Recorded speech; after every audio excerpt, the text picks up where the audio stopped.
Olá, eu sou o pastor Ariel Martins.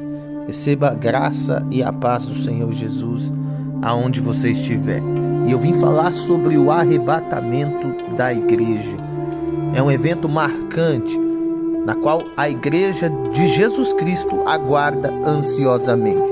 Ninguém sabe o dia e nem a hora, porém a Bíblia diz: porque o mesmo Senhor descerá do céu com alarido e com voz de arcanjo, e com a trombeta de Deus, e os que morreram em Cristo ressuscitarão primeiro. Depois nós, os que ficarmos vivos, seremos arrebatados juntamente com eles nas nuvens, a encontrar o Senhor nos ares, e assim estaremos para sempre com o Senhor. O termo arrebatamento deriva-se da palavra raptus em latim, que significa arrebatado rapidamente e com força. Já no grego é o que vale a palavra harpazo, que em grego tem a mesma tradução de arrebatado, tirar com força. Esse evento descrito aqui em 1 Coríntios capítulo 15 refere-se à ocasião entre a igreja do Senhor ser arrebatada da terra para encontrar-se com Ele, o nosso Salvador, nos ares. O arrebatamento abrange apenas os salvos em Cristo. Paulo, na primeira epístola aos Tessalonicenses, ele escreve exatamente sobre o arrebatamento para sistematizar aos cristãos de Tessalônica exatamente esse acontecimento marcante, pois os nossos irmãos estavam tristes, pensando que os irmãos que morreram não seriam mais salvos por não estarem vivos. Então Paulo vê a necessidade de sistematizar e escrever a doutrina do arrebatamento. Instantes antes do arrebatamento, ao descer Cristo do céu para buscar a igreja, ocorrerá a ressurreição dos que morreram em Cristo. É exatamente o que Paulo vem dizer em 1 Tessalonicenses capítulo 4 e o verso 16. Os que morreram em Cristo ressuscitarão primeiro.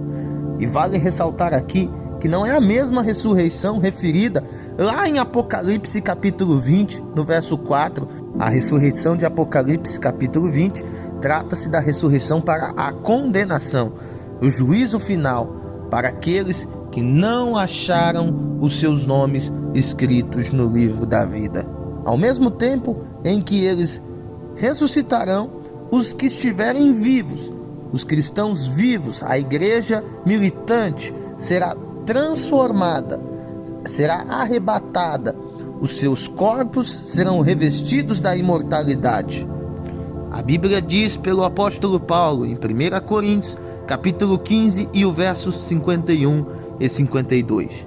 Eis aqui vos digo um mistério: na verdade nem todos dormiremos, mas todos seremos transformados, num abrir e fechar de olhos, e num momento, num abrir e fechar de olhos, perante a última trombeta, porque a trombeta soará, e os mortos ressuscitarão incorruptíveis, e nós seremos transformados.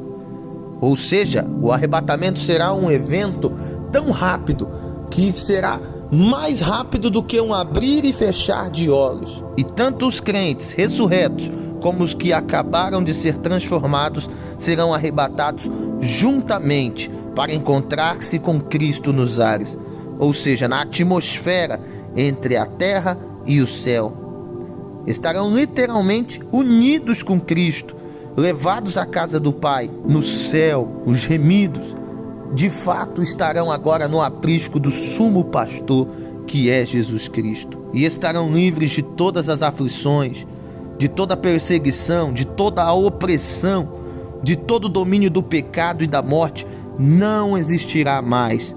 A igreja corruptível será transformada nesse percurso para a igreja incorruptível, que não haverá espaço para pecado, não haverá margem de erro, e o nome do Senhor será sempre glorificado. Mas enquanto esse evento não acontece, enquanto esse fenômeno não acontece, a nossa esperança que o Salvador logo voltará para nos tirar desse mundo, a fim de estarmos sempre com o Senhor, estará de forma eminente em nossas mentes. E esta a bem-aventurada esperança de todos os redimidos.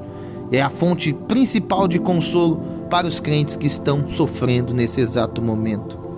Mas ao mesmo tempo que essa mensagem nos traz esperança, gera em nosso coração um sentimento de alerta.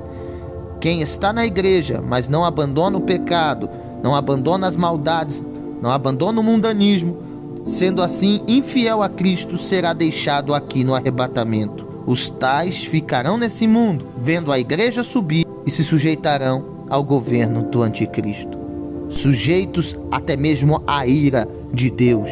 Mas, se aquele servo disser em seu coração: o meu Senhor tarde virá, e começar a espancar os criados e criadas, e a comer, e a beber, e a embriagar-se, então virá o Senhor daquele servo num dia em que ele não esperava, e numa hora em que ele não sabe, e separá-lo-á e dar-lhe-á a sua parte com os infiéis. Outro exemplo, a parábola de 10 virgens, em Mateus capítulo 25. Depois do arrebatamento virá o dia do Senhor, um tempo de sofrimento. A fase da grande tribulação acontecerá e será instaurado o governo do anticristo aqui na terra. A ira sobre os ímpios será manifesta. E essa será a segunda fase da vinda de Cristo, quando então ele virá para julgar os ímpios e reinar sobre a terra no milênio. Que Deus te abençoe e que você possa aguardar firmemente como igreja a esperança de que Jesus breve virá e nos levará para as bodas do Cordeiro. Eu sou o pastor Ariel Martins e que esse momento com Deus possa te edificar.